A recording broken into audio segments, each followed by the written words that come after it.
সারা দেশে বিএনপির এই মুহূর্তে কিছুটা আমরা কোথাও বাড়াবাড়ি করেছি, বিশেষ করে আমাদেরকে চাঁদাবাজির একটা তকমা দেওয়া হচ্ছে।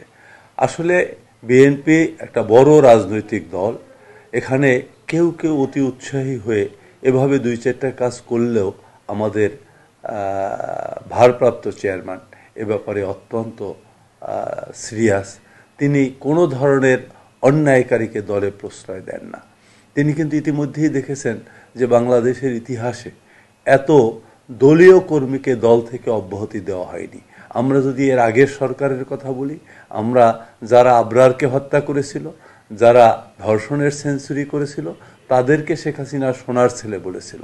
কিন্তু আমাদের নেতা জনগণের নেতা হিসাবেই জনগণ কোথাও যদি কোনো রকম কমপ্লেইন বা জনগণের প্রতিপক্ষ হিসাবে আমাদের কোনো নেতা জনগণের স্বার্থের বাইরে গিয়ে কোনো কাজ করে, তাকে আমাদের নেতা কোনোভাবেই স্পেয়ার করেন না। তাকে দল থেকে অব্যাহতি দিয়েছেন, কাউকে বহিষ্কার করেছেন।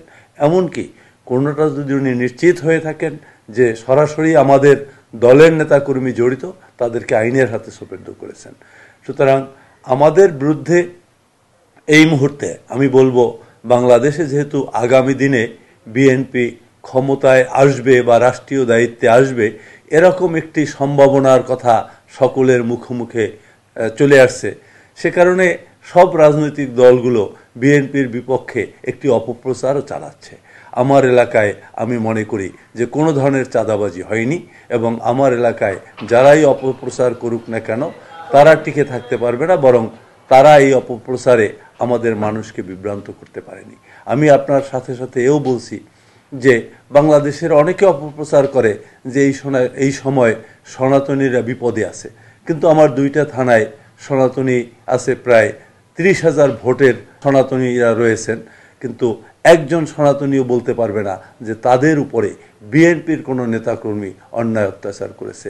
ইতিপূর্বে বরং আওয়ামী লীগের সময় সনাতনীরা যে অবস্থায় ছিল তার চেয়ে এখন অনেক ভালো আছে।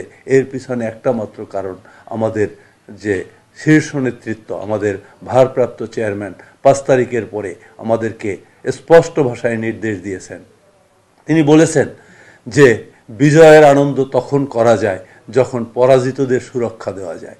সুতরাং তার নির্দেশে যারা আমাদের বিরুদ্ধে ছিল, যারা বড় ধরনের কোনো অপরাধে জড়িত ছিল না, আমরা তাদের সুরক্ষা দিয়েছি, এবং যারা এর আগে বরং মানুষের বিপক্ষে সন্ত্রাস, চাঁদাবাজি এবং বিভিন্ন ধরনের অপকর্মে জড়িত ছিল, তারা পুলিশের ভয় এলাকা থেকে দূরে পালিয়েছিল, তাও খুবই কম। এবং আপনি জেনে এই মুহূর্তে খুশি হবেন যে কোনো মিথ্যা মামলা তো দূরের কথা, রাজাপুর উপজেলায় তেমন কোনো মামলা মোকদ্দমাই করা হয়নি।